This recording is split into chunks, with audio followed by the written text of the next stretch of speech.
कथा सुनने गए तो पहन गए, गहराई तो उतार के रख दी। धर्म तो चमड़ी की तरह है जो 24 आवर्स 24 घंटे हमारे शरीर पर मढ़ा रहता है। हर समय हमारा मन, हमारा कर्म, हमारी वाणी धर्म के अनुकूल होती है। यहां से जानकी मैया ने गंगा जी का पूजन करके कहा, मां मैं जैसे अपने पति और देवर के साथ जा रही हूं, 14 साल बाद वैसे ही सकुशल लौटकर आपकी पूजा करूं। पति देवर संग कुशल बहोरी, आई करो जही पूजा तोरी। भगवान ने भगवान शिव का वहां स्थापन करके उनकी पूजा की और यहां से भगवान प्रयागराज की ओर आ गए हैं। आइए प्रयागराज में भगवान का स्वागत हम लोग करें बड़े भाव से। प्रयागराज की महिमा बड़ी भारी महिमा है। एक बार भाव से प्रयागराज की महिमा गाए। को कही सकई प्रयाग प्रभाव, कलुष पुंज कुंजर मृगराऊ। अस तीरथ पति देखि सुहावा, सुख सागर रघुबर सुख पावा। मंगल भवन अमंगल हारी, द्रबहुष दशरथ अजिर बिहारी। प्रयागराज के बारे में कहा गया कि जिनको देखकर भगवान को भी प्रसन्नता हुई, भगवान को भी जिनको देखकर सुख प्राप्त हुआ। सुख सागर रघुवर सुख पावा। संतों को चलता फिरता तीर्थराज प्रयाग कहा गया है। हम में से जिनका भी मन, चाहे कोई महिला हो चाहे कोई पुरुष हो, हम में से जिनका भी मन संत जैसा है, उनको देखकर भी भगवान को प्रसन्नता हो। संत कौन होते हैं? जिनके जीवन में 3 विशेषताएं होती हैं। संत के लिए अलग से कपड़े नहीं पहनने पड़ते। ये जो लोग घर छोड़ते हैं, शादी नहीं करते, वो एक अलग, उनको कहते हैं सन्यासी, बैरागी। संत नहीं, संत कोई भी हो सकता है। वो एक किसान भी हो सकता है, एक व्यापारी भी हो सकता है, एक नौकरी करने वाला भी हो सकता है, वो एक घर में काम करने वाली महिला भी हो सकती है। संत कोई भी हो सकता है। संत की विशेषता है कि उसमें ज्ञान भी होगा, भक्ति भी होगी और भगवान को समर्पित करके ही वो जीवन जिएगा, यानी सत्कर्म भी होगा। जिसके जीवन में तीनों हो वो संत होता है। मैं आपको उदाहरण के लिए निवेदन करूं कि भगवान ने लंका में विभीषण को संत कहा है, जबकि विभीषण कैबिनेट मंत्री है, लाल बत्ती की गाड़ी में चलता है, महल में रहता है, रावण का भाई है, लेकिन भगवान कह रहे हैं तुम सारिखे संत प्रिय मोरे, धरऊं देह नहीं आन निहोरे। क्योंकि विभीषण की विशेषता क्या है? सुमति को बढ़ाता है। उसने रावण को कहा जहां सुमति तह संपत्ति नाना, जहां कुमति तह विपत्ति निदाना। तो संत कौन है? आप कैसे पहचानेंगे कि आप संत के संपर्क में हैं? मैं एक छोटी सी पहचान आपको बता रहा हूं। जो भी महिला, जो भी पुरुष, जो भी विद्यार्थी, जो भी बुजुर्ग, कोई भी हो, जिसके संपर्क में आने से आपके अंदर सुमति बढ़ती है, आपको लगे कि हाँ मेरे अंदर कुछ अब सद्गुण बढ़े, सद्विचार बढ़े, कुछ मेरे अंदर खराब विचार कम हो गए। इन व्यक्ति के संपर्क में मैं जब से आया हूं, जब से आई हूं, तब से मेरे अंदर अच्छे विचार बढ़ रहे हैं, खराब विचार कम हो रहे हैं। जिसके संपर्क में आने से आपको ऐसा महसूस हो, समझ लीजिएगा वो असली संत है। वो काम कुछ भी करता हो, उससे फर्क नहीं पड़ता। हमारे देश में कपड़ा बुनने वाले कबीर भी संत थे, जूता बनाने वाले संत रविदास भी संत थे, बाल काटने वाले सेन नाई भी संत थे, मांस बेचने वाले सदन कसाई भी संत थे। संत कोई भी हो सकता है। प्रयागराज, चलता फिरता प्रयागराज संतों को कहा गया है। जो जग जंगम तीरथ राजू, बुध मंगल में संत समाजू। तो भगवान इस समय प्रयागराज में है और आप जानते हैं अभी चुनाव आने वाले हैं। पूरी दुनिया में तीर्थों के राजा प्रयागराज हैं। जैसे आपके यहाँ चुनाव 5 साल बाद होता है, वैसे तीर्थों का चुनाव 12 साल बाद होता है, क्योंकि 12 राशियां हैं, 12 महीने हैं, 12 ज्योतिर्लिंग हैं, साइंस के मूल कण भी 12 है और कुंभ का मेला भी 12 साल बाद लगता है। 12 साल में कौन से तीर्थ में सर्वाधिक तीर्थयात्री आते हैं? जरा सोचिए। कई देशों की तो इतनी आबादी नहीं है, इतने लोग प्रयागराज में हर साल आते हैं। 3 करोड़ लोग मौनी मावस पर आते हैं हर साल। अभी माघ में कुंभ के मेले में 10 करोड़ लोग। अब आप सोचिए 10 करोड़ लोग क्या करने आते हैं? केवल एक डुबकी लगाने। हर अमावस्या हर पूर्णमासी पर 4-5 लाख लोग। कभी हज करने जाइए तो वहां अधिकतम क्षमता हज करने की 40 लाख है। रोम के वेटिकन सिटी में जो ईसाइयों का जहां पोप रहता है, वहां 10 लाख लोग भी एक साथ इकट्ठे नहीं होते। और आपके देश में ऐसे 100 से ज्यादा तीर्थ हैं जहां करोड़ लोगों से ज्यादा हर साल आते हैं। और प्रयागराज का तो कहना ही क्या, तो महाकुंभ जहां लगता है, तो वहां भगवान श्री राम इस समय भरद्वाज ऋषि के आश्रम में रुक रहे हैं। प्रयागराज, अगर आपसे कोई पूछे कौन है Prayagraj, who is Prayagraj, you know, जैसे आपसे कोई पूछे बद्रीनाथ कौन है, तो आप कहेंगे बद्रीनाथ मीन्स भगवान विष्णु, केदारनाथ मीन्स भगवान शिव, जगन्नाथ मीन्स भगवान कृष्ण, द्वारकानाथ मीन्स भगवान कृष्ण, रामेश्वरम मीन्स भगवान शिव। आप बताएंगे ना, भारत के जितने भी तीर्थ हैं आप उनके बारे में बताएंगे कि वहां वो है, वहां वो है, वहां वो है। वैष्णो देवी माने देवी मैया, तो प्रयागराज कौन है? तो प्रयागराज भगवान शिव है, क्योंकि वहां त्रिवेणी है। आप देखते हैं भगवान शिव के भक्तों के माथे पर, सामने 2 महापुरुष जो बैठे हैं उनके माथे पर देखिए त्रिपुंड लगा है। ये त्रिवेणी कहां से आई? ये प्रयागराज से आई। गंगा, यमुना, सरस्वती, सतोगुण, तमोगुण, रजोगुण। क्योंकि पूरी सृष्टि त्रिगुणात्मक है, भूत, भविष्य, वर्तमान, ब्रह्मा, विष्णु, महेश, सरस्वती, लक्ष्मी, काली, बचपन, जवानी, बुढ़ापा, और सबसे छोटे कण में आप आ जाएंगे तो इलेक्ट्रॉन, न्यूट्रॉन, प्रोटॉन। पूरी त्रिगुणात्मक सृष्टि है। प्रयागराज में त्रिवेणी है, और प्रयागराज में ही देश का अक्षय वट है। वट वृक्ष के नीचे कौन से देवता बैठते हैं? भगवान शिव। मैं कथा समिति से निवेदन करूंगा एक वट वृक्ष भी लगवा दें। ऐसी जगह लगवाएं जहां आगे से व्यासपीठ बनानी हो कभी, तो एक वट वृक्ष लगेगा, तो उस वट वृक्ष के नीचे व्यासपीठ बना करेगी, तब देखिए फिर कथा का आना और सिद्ध। क्योंकि काकभूषुंडी जी के आश्रम में 4 पेड़ हैं। कौन कौन से? पाकर, जम्बू, रसाल, तमाला, एक तो ये बताया गया, और वट, पीपर, पाकरी, रसाला। पड़ है, पीपल है, पाकड़ है और आम है। पड़ के नीचे क्या करते हैं? वट तर कह हरि कथा प्रसन्ना, पीपल तर तर ध्यान सुधरई, जाप यज्ञ पाकर तर करई। और आम के नीचे क्या करते हैं? आओ छाह कर मानस पूजा। चारों पेड़ों के नीचे अलग अलग काम करते हैं।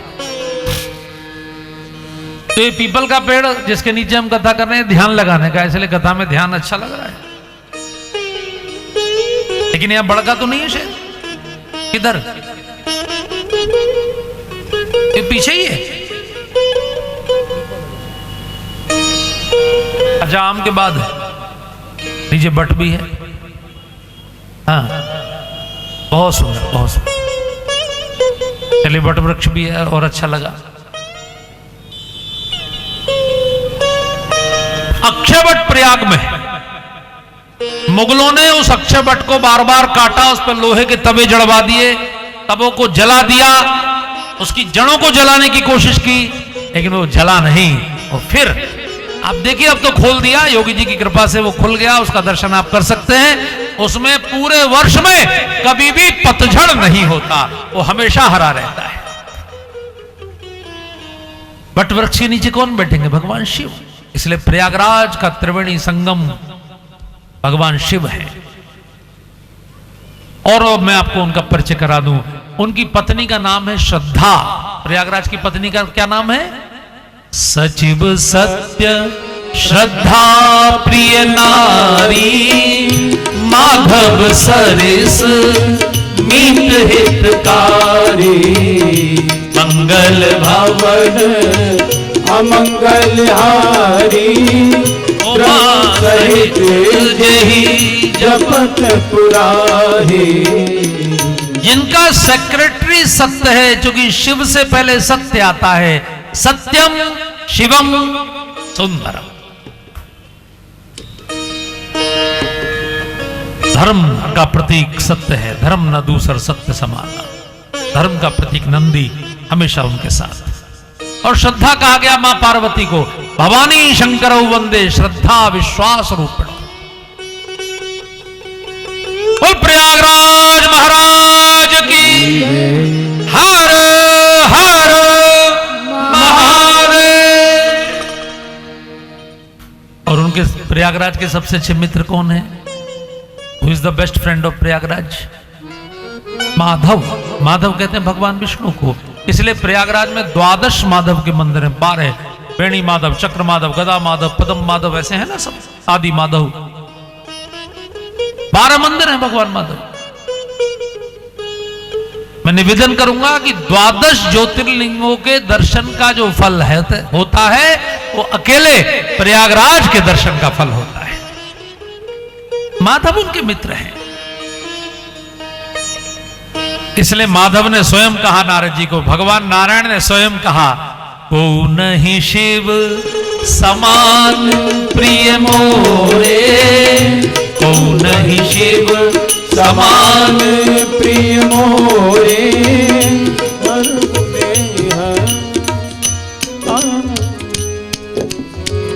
अब बताओ आगे क्या है? आपको तो याद होगा। अच्छा चलिए कोई बात नहीं, भूल गए। एक बच्चे का इंटरव्यू हुआ। इंटरव्यू लेने वालों ने पूछा, पांडव कितने भाई थे? बोले जी 5। कौन कौन थे? वो अपना काफी देर सोचा तो एक नाम है। बोले जी एक भीम, एक अर्जुन, एक और एक भूल गया। यार काम की बात तो याद आई गई, कोई नहीं शिव समान, बाकी आगे जो भी हो।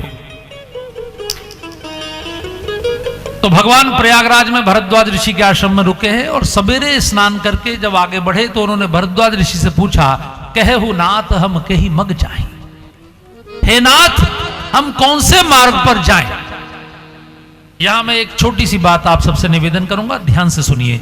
जीवन में जब कोई महत्वपूर्ण निर्णय लेना हो तो आप किसी ऐसे महापुरुष से जरूर एक बार परामर्श करिए जिसको आप संत मानते हो, जो आपके जीवन में सद्विचार बढ़ाता हो, सद्गुण बढ़ाता हो। भगवान ने अपने जीवन का कोई भी महत्वपूर्ण निर्णय स्वयं नहीं किया। अगर भगवान स्वयं चलते प्रयागराज से, उत्तर आ जाते तो हिमालय पहुंच जाते, पश्चिम चले जाते तो राजस्थान गुजरात पहुंच जाते, पूर्व चले जाते तो उड़ीसा बंगाल पहुंच जाते। लेकिन उन्होंने भरद्वाज ऋषि से पूछा, कहु नाथ हम कहीं मग जाही, हमको रास्ता बताइए। वाल्मीकि से पूछकर वो चित्रकूट में रहे, अत्रि ऋषि के मार्गदर्शन में चित्रकूट में रहे। फिर पंचवटी गए तो अगस्त ऋषि से पूछकर वो पंचवटी में वास किए। उनका पूरा लंका वाला जो कांड है वो पूरा अगस्त ऋषि के मार्गदर्शन में हुआ है।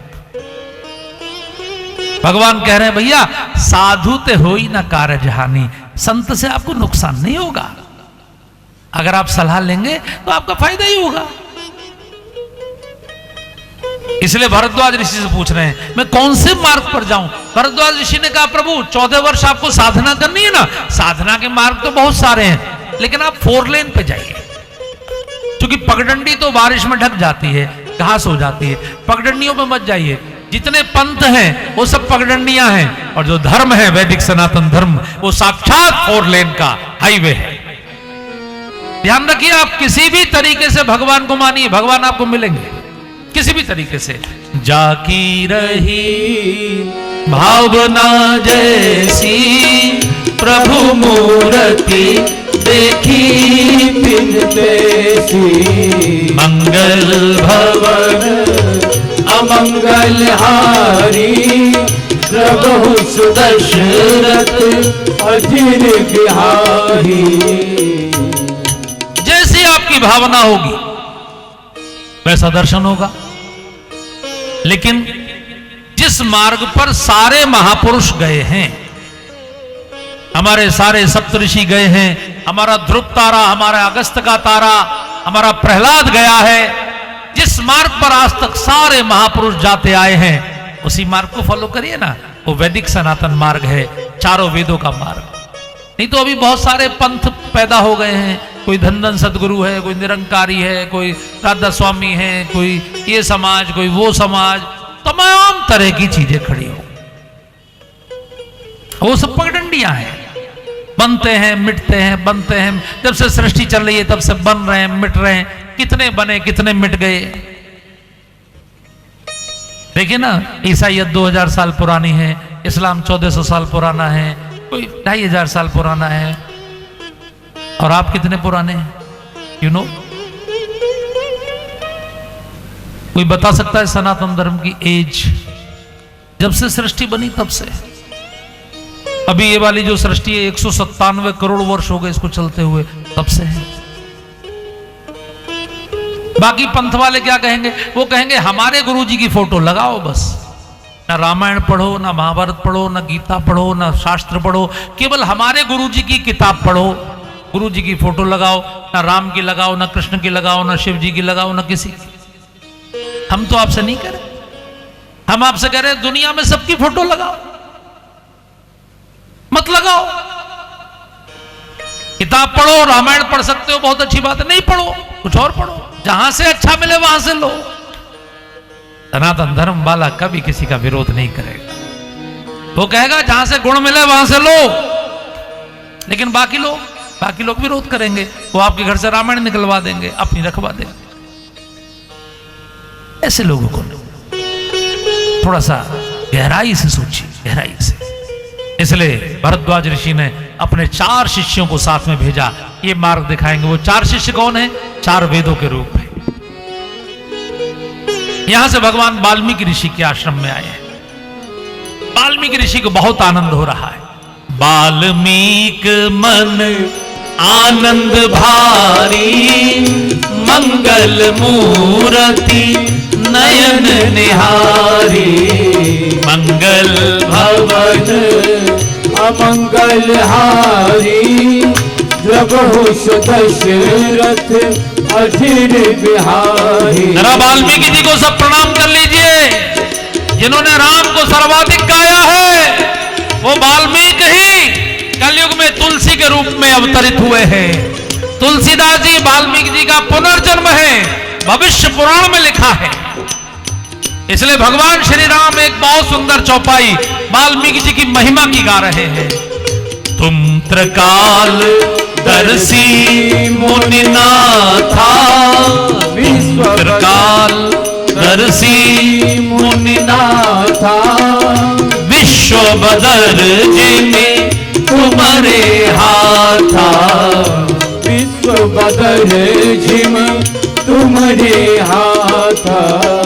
जैसे हाथ में वेर रखा हो ऐसे आप पूरे ब्रह्मांड को साक्षात देख रहे हैं।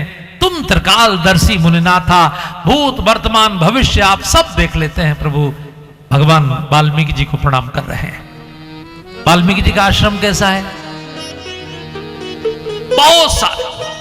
बहुत सारे पक्षी कोलाहल कर रहे हैं। इतना सुंदर सरोवर, इतने सुंदर वन, इतने सुंदर वृक्ष। अब जब वृक्ष होंगे तभी तो पक्षी बोलेंगे। अब लिप्टिस के ही पेड़ लगा दोगे तो वहां तो कौवे भी नहीं रहेंगे।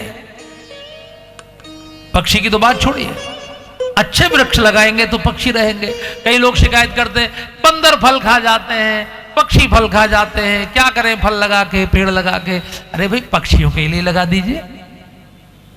अरे पक्षियों को भी कहां से फल मिलेंगे? कम से कम आप लगा दीजिए तो पक्षी कुछ फल खा लेंगे, बंदर खा लेंगे, या सब आप ही खाएंगे?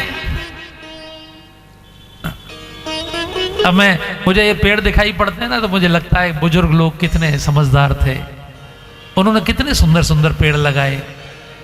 लेकिन अब कोई लगा ही नहीं रहा, जो पेड़ गिर जाता है उसके बाद नया लगता ही नहीं। आदमी सोचता है मैं क्यों लगाऊं, मैं तो बूढ़ा हो जाऊंगा, फिर मैं तो पानी। अरे आप नहीं करेंगे, आपके बच्चे आगे उपयोग करेंगे, पृथ्वी की ऑक्सीजन बढ़ जाएगी, आप लगाइए तो सही। वाल्मीकि के आश्रम में आके भगवान को आनंद हो गया। भगवान ने उनसे पूछा मैं कहां रहूं? वाल्मीकि जी ने कहा देवरिया पंडित गांव के पंडाल में आज जितने लोग कथा सुन रहे हैं उनके मन में निवास करिए। भगवान वाल्मीकि सबसे पहले आपके मन में श्री राम का निवास बनाना चाहते हैं। Are you ready? क्या आप तैयार हैं? पक्का? देख लीजिए, बड़ा झंझट हो जाएगा अगर भगवान आपके दिल में आ गए, तो फिर उल्टा सीधा नहीं कर पाएंगे कुछ भी। फिर एकता कपूर का सीरियल आप नहीं देख पाएंगे स्टार प्लस। ध्यान दीजिए, भगवान को दिल में बसाना बहुत कठिन काम। इसलिए हिंदुस्तान के लोग बहुत चतुर हैं, वो अलग से मंदिर बना देते हैं, बोले प्रभु इसमें बैठो, आप दिल में मत आओ, आप मंदिर में बैठो, जब हमारा मन करेगा तब हम आपके दर्शन करके जाएंगे। दिल में आप आ गए तो झंझट हो जाएगा, फिर नंबर 2 कैसे करेंगे हम? लेकिन जो लोग भगवान को अपने हृदय में बिठाना चाहते हैं, मुझे लगता है यहाँ के जो सभी लोग बड़े भक्त हैं, सभी चाहते हैं ना, तो खड़े हो जाइए, फिर जरा प्रार्थना कर दीजिए कि प्रभु हमारे हृदय में आ जाइए। भगवान आप सबके मन को मंदिर बनाना चाहते हैं। एक भजन गा लीजिए। तेरे पूजन को भगवान बना मन मंदिर आलीशान, तेरे पूजन को भगवान बना मन मंदिर आलीशान। बोलो राम राम राम बना मन मंदिर आलीशान। बोलो राम राम राम बना मन मंदिर आलीशान। तेरे पूजन को भगवान बना मन मंदिर आलीशान। तेरे पूजन को भगवान बना मन मंदिर आलीशान।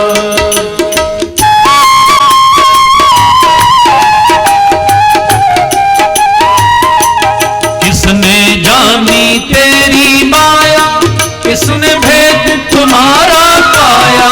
किसने जानी तेरी माया, किसने भेद तुम्हारा पाया। किसने जानी तेरी माया, किसने भेद तुम्हारा पाया। किसने जानी तेरी माया, किसने भेद तुम्हारा पाया। हरे ऋषि मुनि धर ध्यान बना मन मंदिर आलीशान।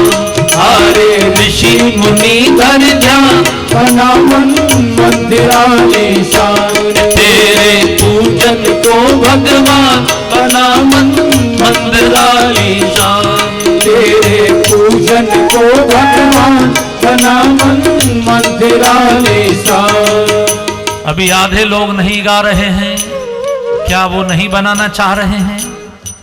ये भजन वाल्मीकि जी के लिए नहीं गाना है, अपने लिए गाना है कि प्रभु बाहर के मंदिर में तभी तो दर्शन करने का मन करेगा जब अपना मन मंदिर जैसा होगा। तो अपने मन को पवित्र करना है। अगर ये करना है तो अपनी एप्लीकेशन अपनी वाणी से लगाइए, कोई दूसरा आपकी एप्लीकेशन थोड़ी लगाएगा। मैं अपने लिए गाऊंगा, आप अपने लिए गाइए। तो जरा ताली बजाकर जरा झूम के गाओ गान बना मन मंदिर आलीशान। थोड़ा झूम के गाओ गान बना मन मंदिर आलीशान। ए भैया, ये इतना तेज भजन नहीं जो इतना तेज नाच रहे हो आप, ये धीमा वाला है। हाँ, एक्शन रिप्ले वाला। तेरे पूजन को भगवान बना मन मंदिर आलीशान। तेरे पूजन को भगवान बना मन मंदिर आलीशान।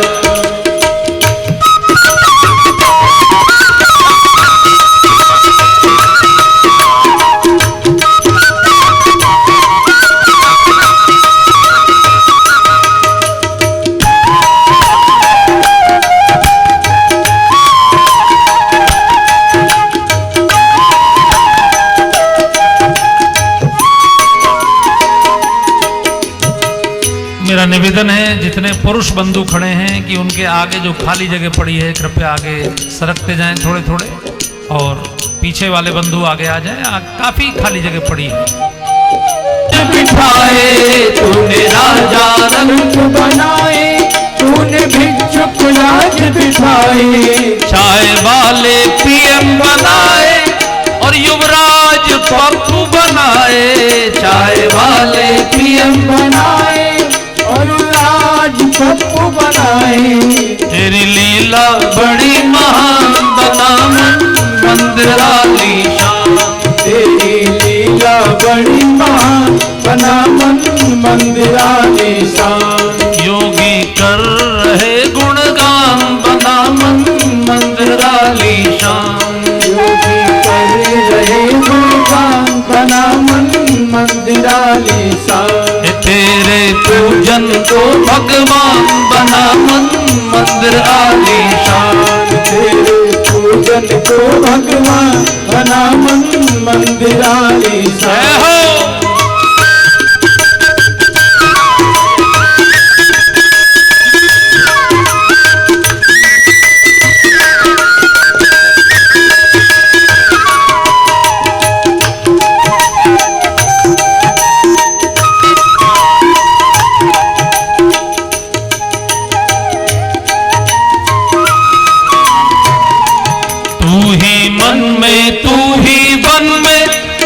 जन जन के जीवन में, तू ही मन में, तू ही मन में, तू ही जन जन के जीवन में, तू ही जड़ में तू चेतन में, तू ही जन जन के जीवन में, तू ही जड़ तू चेतन में, तू ही जन जन के जीवन में। तेरा रूप अनूप महान बना मंदिर आलीशान, तेरा रूप अनूप महान बना मंदिर आलीशान। मैं भी देखूं एक समान बना मंदिर आलीशान, मैं भी देखूं एक समान बना मंदिर आलीशान। जब आपकी भक्ति का विकास शुरू हो जाएगा तो भगवान ने क्या कहा, शबरी को कहा, आज सप्तमी है ना, तो शबरी को 9 भक्ति बताई, उसमें 7वीं कौन सी थी, सातव सम्मोहि में जग देखा, मोते अधिक संत कर लेखा, सातव सम्मोहि में जग देखा, मोते अधिक संत कर लेखा, आठव जथा लाभ संतोषा, सपने नहीं दे कहीं पर दोषा, आठव जथा लाभ संतोषा, सपने नहीं दे कहीं पर दोषा। तेरा रूप अनूप महान बना मंदिर आलीशान, तेरा रूप अनूप महान बना मंदिर आलीशान। तेरे पूजन को भगवान बना मंदिर आलीशान, तेरे पूजन को भगवान बना मंदिर आलीशान। निस दिन तेरा ही गुण गावे, निस दिन तुमको शीश झुकावे, तेरा ही गुण गावे, तुमको शीश झुकावे। नारद शिव जी सब ही गावे, वाल्मीकि तुलसी सुनावे, नारद शिव जी सब ही गावे, वाल्मीकि तुलसी सुनावे। हनुमान कर ध्यान बना मंदिर आलीशान, हनुमान कर ध्यान बना मंदिर आलीशान। तेरे पूजन को भगवान बना मंदिर आलीशान, तेरे पूजन को भगवान बना मंदिर आलीशान। देवरिया बन गई है धाम बना मंदिर आलीशान, देवरिया बनी गई है धाम बना मंदिर आलीशान। तेरे पूजन को भगवान बना मंदिर आलीशान, तेरे पूजन को भगवान बना मंदिर आलीशान। श्री राम जय राम जय जय राम, श्री राम जय राम जय जय राम, श्री राम जय राम जय जय राम, श्री राम जय राम जय जय राम।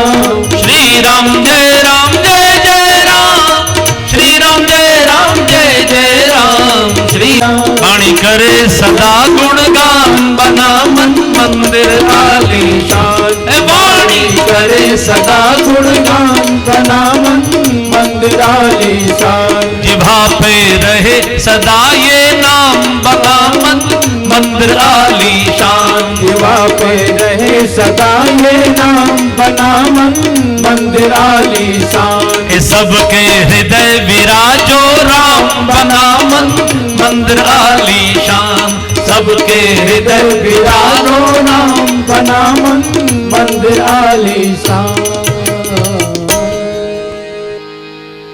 वाल्मीकि जी के आश्रम में भगवान हैं और वाल्मीकि जी से पूछ रहे हैं मैं कहाँ रहूं। और मुझे लगता है वो हम सब जितने लोग आज देवरिया के पंडाल में आए हैं, हम सबसे पूछ रहे हैं कि भैया आपने अपने दिल में बहुत बड़ी बड़ी कॉलोनियां बसा रखी हैं। आपके हृदय में आपका मायका भी है, आपकी ससुराल भी है, आपके बच्चे भी हैं, रिश्तेदार भी हैं, घाटे भी हैं, फायदे भी हैं, तमाम तरह की चीजें हैं। मेरे लिए एक कमरा है क्या आपके दिल में? हम सबसे पूछ रहे हैं। जब भगवान ने पूछा कि मैं कहां रहूं, तो वाल्मीकि जी ने हंस के कहा आप कहां नहीं हैं, रहुआ कहां नहीं बाटी। ऐसे बोले बानी वाल्मीकि जी ने, आप कहां नहीं हैं। कोई ऐसी जगह है जहां आप ना हो? आप तो कण कण में हैं। आपको तो प्रहलाद ने पुकारा था तो आप वहीं पत्थर के खंबे से प्रकट हो गए। मैं कहां कहूं आपको कि आप यहां रहे। भगवान ने कहा गुरुजी वो बात अभी खोलिए मत, अभी मुझे मनुष्य रूप में ही रहने दीजिए, बताइए ना मैं कहां रहूं। वाल्मीकि जी ने कहा सबसे पहले मैं 14 स्थान बता रहा हूं, और वो 14 स्थान भक्तों के हृदय हैं। आप जरा ध्यान से चेक करिए। पहली सिफारिश आपकी है। वाल्मीकि जी ने कहा जिनके कान आपकी कथा सुनते सुनते कभी भरते नहीं हैं। आज 7वां दिन है, आपके कान भरे क्या? भर गए होते तो आप रोज क्यों आते? और आपने इससे पहले भी अनेकों बार सुनी होगी तो भी नहीं भरे। वाल्मीकि जी ने कहा जिनके कान जैसे समुद्र कभी नहीं भरता, समुद्र नदियों को कहता है और आइए और आइए। नदियां हर साल बरसात में हर हर हर हर करती हुई कितना जल लेकर जाती हैं, लेकिन समुद्र कहता है वेलकम वेलकम। जैसे समुद्र कभी नहीं भरता, हमेशा स्वागत करता है। क्यों? आपने कभी सोचा कि समुद्र कभी मना क्यों नहीं करता नदियों को? कभी सोचिए इस विषय को। क्योंकि समुद्र में जो पानी है वो खारा है, सब नमकीन है, वो समुद्र को टेंशन देता है, और नदियों का पानी मीठा मीठा है। तो समुद्र को नदियों के जल से बहुत शांति प्राप्त होती है, इसलिए समुद्र हमेशा स्वागत करता है और आइए और आइए और जल लेकर आइए। ऐसे आप देखेंगे, आप जब भी दुनिया की चर्चा करेंगे, रिश्तेदारों की करिए, राजनीति की करिए, किसी भी चीज की चर्चा करिए, मन थोड़ा दुखी दुखी सा हो जाता है। संसार की चर्चाएं सब खारी खारी है, संसार किसी के मन को शांति नहीं दे पाता। तो भगवान की मीठी मीठी कथाएं हम सबके मन को अपार आनंद प्रदान करती है। इसलिए वाल्मीकि जी ने कहा जिनके श्रवण समुद्र समाना, कथा तुम्हारी सुभग सरिनाना, भरहि निरंतर हो ही न पूरे, तिनके ही ये तुम कहो ग्रह रूरे, लोचन चातक जिन कर राखे, रही तरस जल धर अभिलाषे। कानों की बात हो गई। श्रवण माने कान, जिनके श्रवण समुद्र के समान। फिर कहा जिनकी आंखें, चेक करते जाइए अपने अपने कान। इस देश में एक राजा हुए जिनका नाम पृथु था। उन्होंने भगवान से 10,000 कान मांगे। महाराज पृथु मनु महाराज के वंश में हुए। मनु महाराज का जो छोटा बेटा था उत्तानपाद, उसका बेटा ध्रुव, ध्रुव का बेटा जो था, उनके घर एक पापी बेटा पैदा हुआ जिनका नाम वेन था। और वेन की जब हत्या की ऋषियों ने, तो उसकी दाहिनी भुजा का मंथन करके उससे एक जो पुत्र उत्पन्न हुआ उसका नाम पृथु था। यानी मनु महाराज की छठी पीढ़ी में पृथु महाराज आए। और उन्होंने धरती से इतना अधिक विज्ञान दिया, जैसे हीरे की खदान, सोने की खदान, चांदी की खदान, ये सारा जो पृथ्वी से जो सब तत्व प्राप्त करने का सब विज्ञान दिया वो पृथु महाराज ने।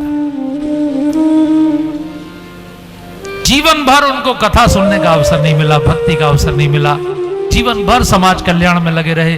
तो भगवान उनके यहां प्रकट हुए और भगवान ने कहा बेटे वर मांगो। बूढ़े हो गए थे वो, उन्होंने कहा कि मैं जीवन भर आपकी कथाएं नहीं सुन पाया, मैं तो समाज के हित में लगा रहा, तो आप मुझे 10,000 कान दीजिए, अब मेरे पास टाइम कम है। 10,000 कान का मतलब है मेरे कानों की क्षमता को बढ़ा दीजिए। कई बार जैसे मैं आपसे पूछूं पहले दिन आपने क्या सुना, आप लोग जो पहले दिन से आ रहे हैं, मैं आपसे पूछूं पहले दिन आपने क्या सुना, तो नहीं बता पाएंगे।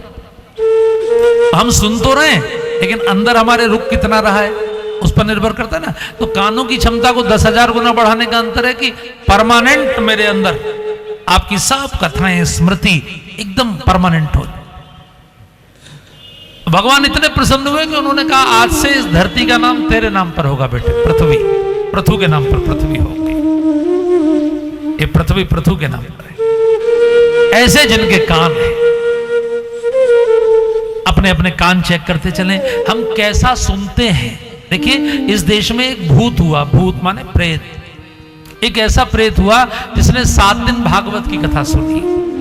आप जब भागवत सुनते होंगे तो उसमें फर्स्ट चैप्टर में पहले महात्म में उसकी कथा आती है, आत्मदेव ब्राह्मण का बेटा धुंधुकारी। आपने देखा होगा जहां भी भागवत कथा होती है वहां एक बांस खड़ा किया जाता है, क्योंकि वो जो प्रेत था वो उस बांस में रहता था, छोटा सा प्रेत। लेकिन जब कथा हुई तो उसने पहले दिन सुनी तो बांस की 7 गांठ थी।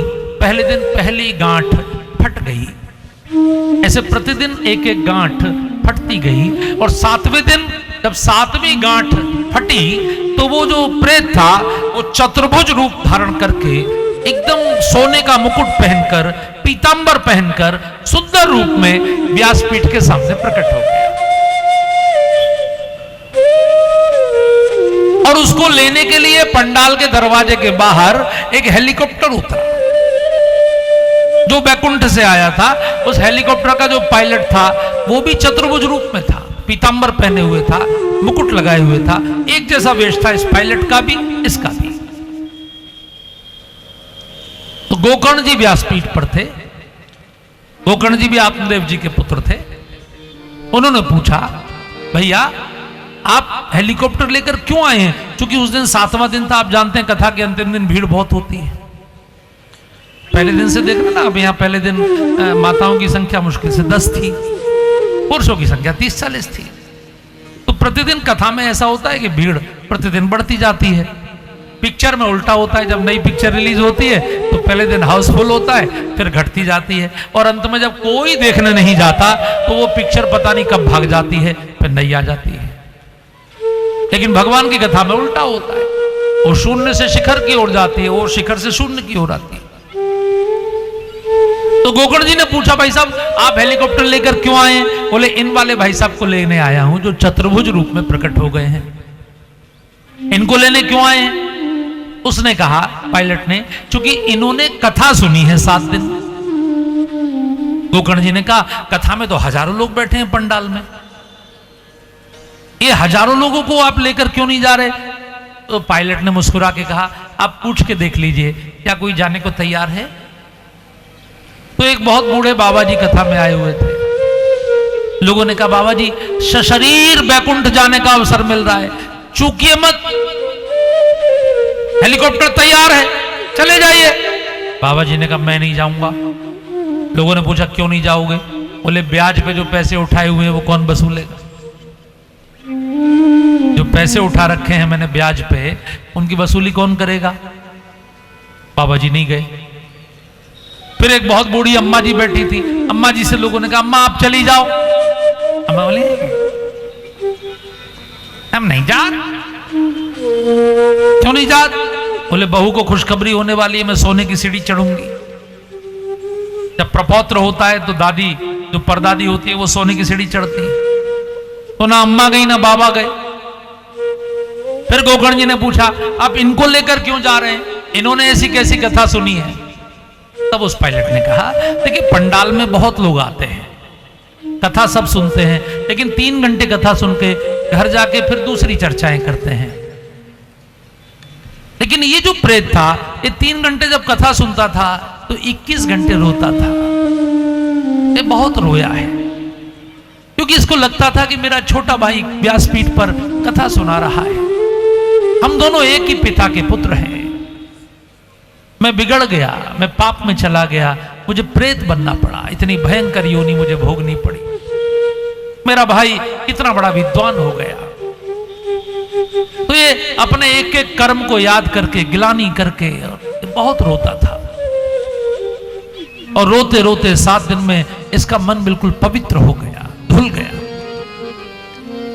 ये कथा के एक एक सूत्र का चिंतन करता था कि व्यास जी ने आज क्या बोला, इसका क्या अर्थ है। ये विद्वान हो गया, ज्ञानी हो गया, इसका मन बिल्कुल पवित्र हो गया। और भगवान ने हमको कहा कि पृथ्वी पर एक व्यक्ति पवित्र मन का हो गया है, जाओ उसको ले आओ। क्योंकि उनकी एक ही शर्त है, निर्मल मन जन सो मोहि पावा, मोहि कपट छल क्षेत्र न भावा।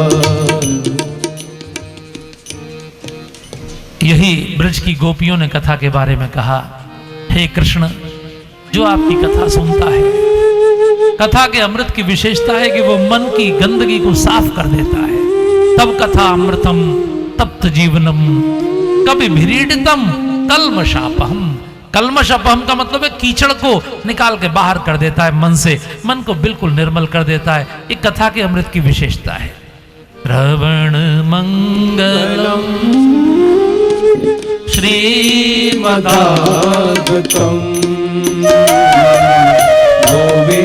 गृह्णन्ति ते भूरिदा जना। गृह्णन्ति ते भूरिदा जना। भक्ति की सबसे बड़ी आचार्य ब्रज की गोपियां बोल रही हैं, तब कथा अमृतम तप्त जीवन।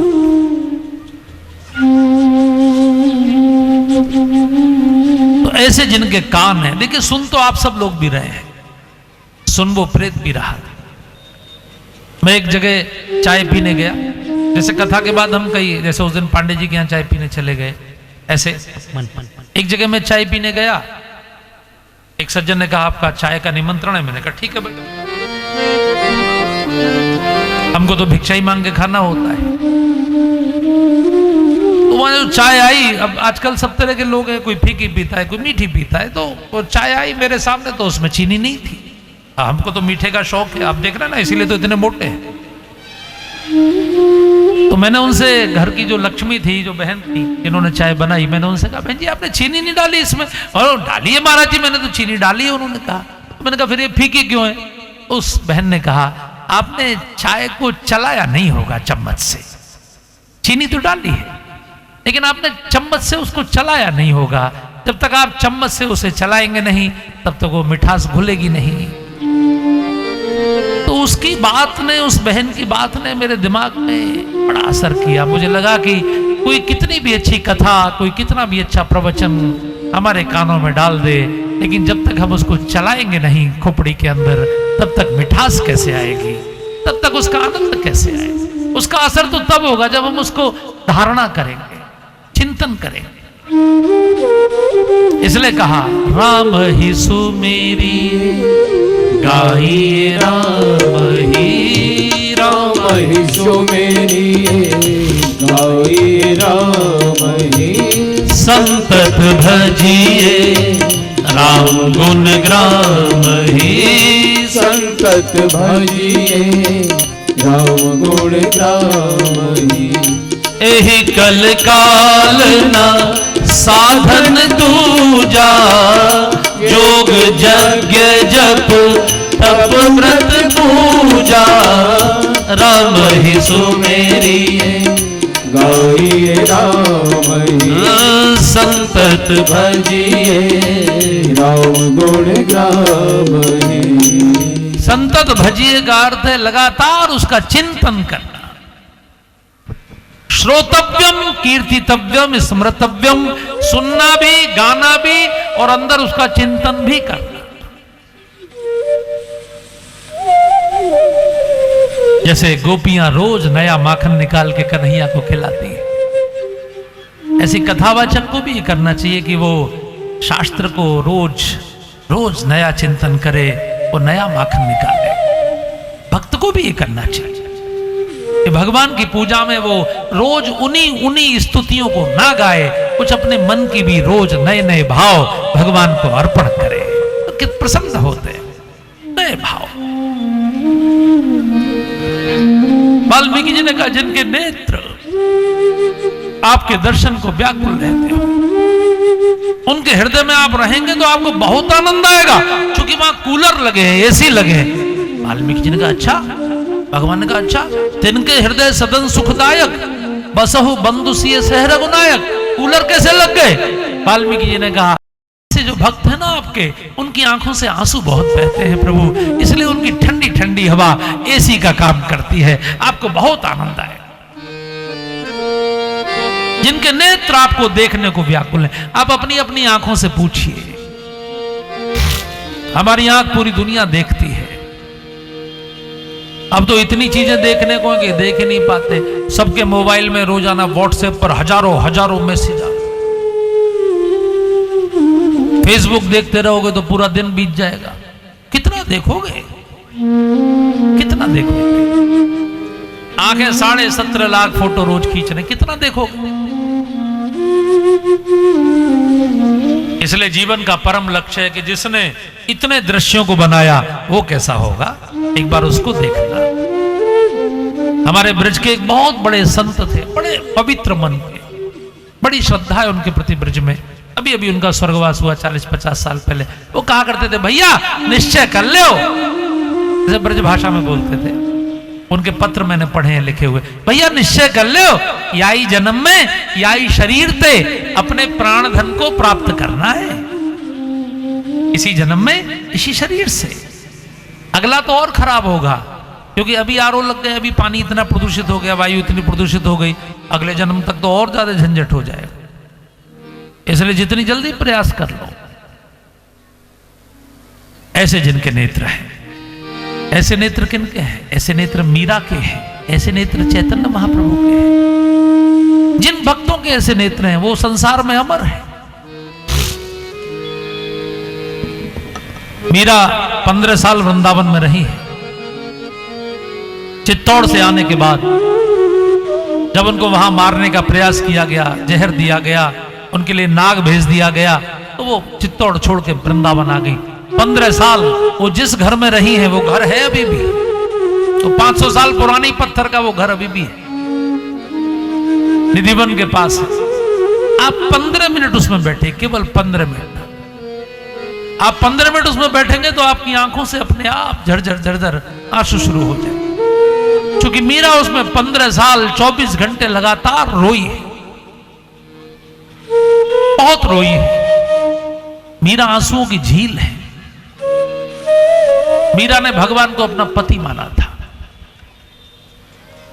बचपन में जैसे बच्चों की आदत होती है, खासकर लड़कियों की, बहुओं की आदत होती है, महिलाओं की, ओ बारात आती है तो वो देखती हैं ऊपर से बारात। तो मीरा बारात देख रही थी, तो छोटी सी बच्ची थी उस समय, उसकी मां बारात देखने गई होगी तो मां के साथ चली गई। पूछा मां ये क्या हो रहा है? बोले शादी हो रही है। ये कौन है घोड़ी पर? बोले दूल्हा है।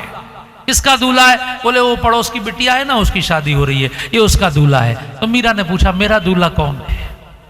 छोटी बच्ची ने, सीधी सादी बच्ची ने सरल मन से पूछा, मेरा दूल्हा कौन है? तो उनके घर में भगवान कृष्ण की एक मूर्ति थी। मां ने कहा, ये तेरा दूल्हा है। उसी दिन से मीरा, उसी दिन से जाके सर मोर मुकुट मेरो पति सोई, मेरे तो गिरधर गोपाल दूसरा ना। और रो रो कर इतना पुकारा है भगवान को। 2 लाइन में गाता हूं।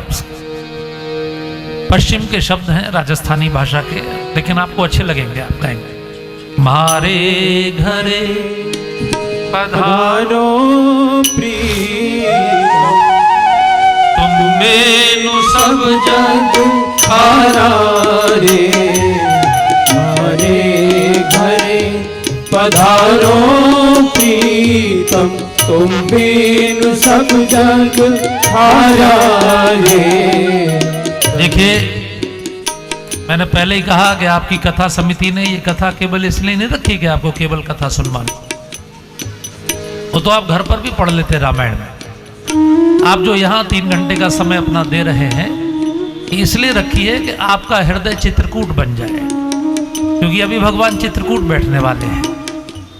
और मैं ऐसी आपके चरणों में प्रार्थना करता हूं कि आप अपने हृदय को बना लीजिए ना चित्रकूट, तो आप ही के हृदय में बैठ जाएंगे। ये आपका हृदय ही आपका घर है, इसमें बुला लीजिए उन्हें। मीरा बुला रही है, उनके शब्द देखिए, गुनगुनाइए, तभी तुम आएंगे। ये भजन, मीरा को आपके भजन की आवश्यकता नहीं है, मीरा को आपकी सिफारिश की आवश्यकता नहीं है। उनको तो मिल गए, वो तो तभी समा गई थी द्वारकाधीश में, हमको अभी नहीं मिले हैं, इसलिए गाना है। मारे घरे पधारो प्रीतम, तुम बेनु सब जग खारा रे।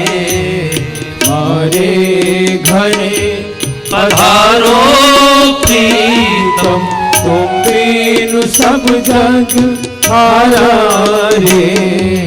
तन मन धन सब चरण धरूंगी, भजन करूंगी तुम्हारा रे।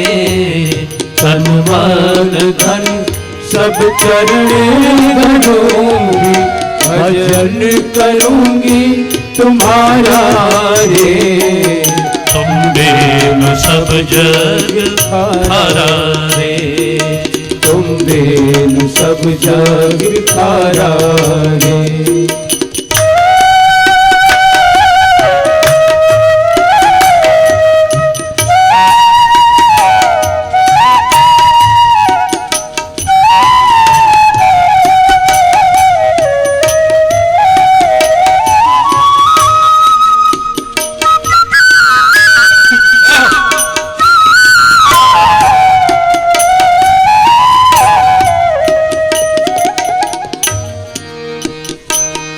मीरा के शब्द पर ध्यान दीजिए, वो कह रही हैं आपके बिना मुझे पूरा जगत खारा।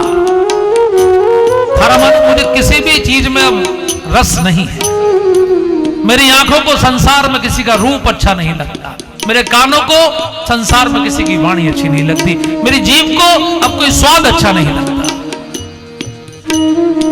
ये अद्भुत अवस्था है, ये सबसे हाईएस्ट पीक पर है। क्योंकि गोस्वामी तुलसीदास जी से भी लोगों ने पूछा, क्या आपको राम बहुत मीठे लगते हैं? उन्होंने कहा नहीं, अभी मुझे रबड़ी मीठी लगती है, अभी मुझे लड्डू मीठे लगते हैं। अगर मुझे राम मीठे लगते तो लड्डू मीठे ना लगते। जो मोहे राम लागते मीठे, तो रस षडरस नवरस अनरस है जाते सब सीठे। लेकिन मीरा की क्लास बहुत ऊपर है। जितना आपका संबंध गहरा होता जाए, एक बच्चा देखा है, सभी माताएं आप जानती हैं, एक बच्चा अपनी माँ के साथ मेला देखने जाता है, वो गुब्बारा मांगेगा, खिलौना मांगेगा, चॉकलेट मांगेगा, आइसक्रीम मांगेगा, ये मांगेगा।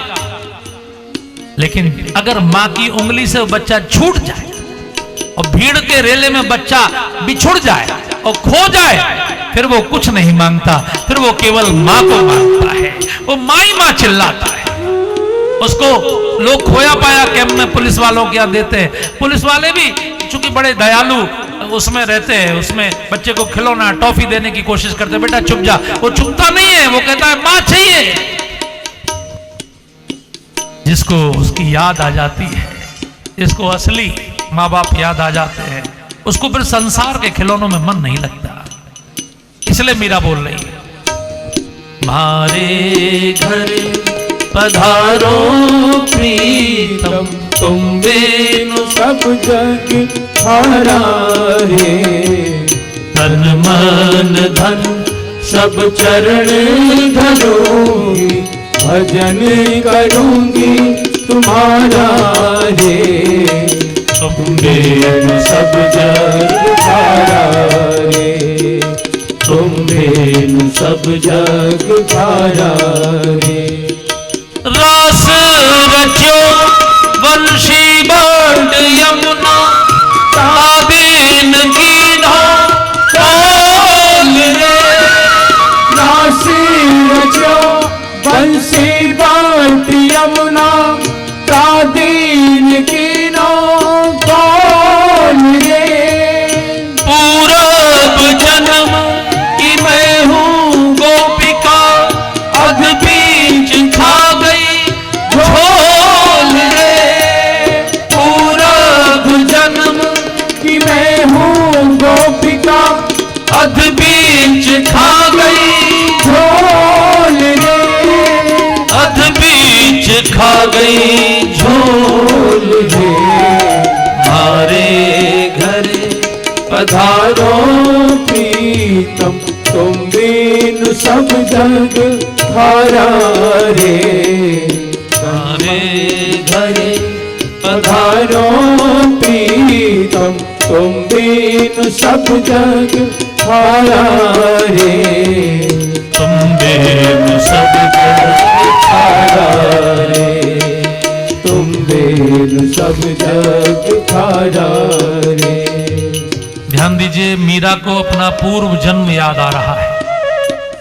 वो कृष्ण से बोल रही है, मैं पूर्व जन्म में आपकी गोपी थी, आपने रास किया था और आपने कहा था गोपी मधुरा लीला मधुरा, युक्तम मधुरम मुक्तम मधुरम। आपने सबको मुक्त कर दिया, मैं रह गई प्रभु, मुझे फिर जन्म लेना पड़ा। लगता है मुझसे कोई अपराध, कोई पाप हो गया। और आप सब जितने बैठे, हम सब भी तो गोपी ही हैं, चाहे आप पुरुष हैं चाहे आप स्त्री हैं। हम आरती में तो यही गाते हैं कि तुम हो एक अगोचर सबके प्राणपति। हमारे पति भी तो वही हैं प्राणों के। तो हम भी अगर अपना पूर्व जन्म याद करेंगे तो हमको याद आएगा कि राम जी जब थे तब भी हम थे, कृष्ण जी तब थे तब भी हम थे। ऐसा कौन समय था जब हम नहीं थे? अगर उस समय ना रहे होते तो आज इतने घोर कलयुग में आप इस राम कथा में ना आए होते भाई साहब। बहुत जन्मों का संबंध है। भगवान ने अर्जुन को कहा, कोई व्यक्ति अगर सत्संग में आता है तो अनेक जन्म संसिद्धि, बहुत जन्मों की साधना है, बहुत जन्मों की साधना है। पूर्व जन्म याद दिला रहे हैं, इसलिए मीरा अपना पूर्व जन्म याद दिला रही है। इसलिए आप भी प्रार्थना कर ले, आप अपनी भाषा में कर लीजिए। आपके बनारस में बहुत सुंदर एक वहां के जो सूफी संत हैं, कबीरदास जी की बेटी हुई ना कमाली। कबीरदास जी के बेटे का नाम कमाल था, बेटी का नाम कमाली था। तो कमाली बहुत बड़ी सूफी संत थी। उन्होंने 2 लाइन गाई, हमरी अटरिया पे आजा रे सवरिया, देखा देखी तनिक हुई जाए। हमारी अटरिया पे आजा रे सवरिया, देखा देखी तनिक हुई जाए। आपकी अटरिया ये है, आपका बैकुंठ ये है, ये आपका हृदय है। ये वाला हृदय खून को पहुंचाने वाला है, विचारों वाला हृदय ये है। बुला लीजिए यहाँ पर, यही चित्रकूट है आपका। हमारी अटरिया पे आजा रे सवरिया,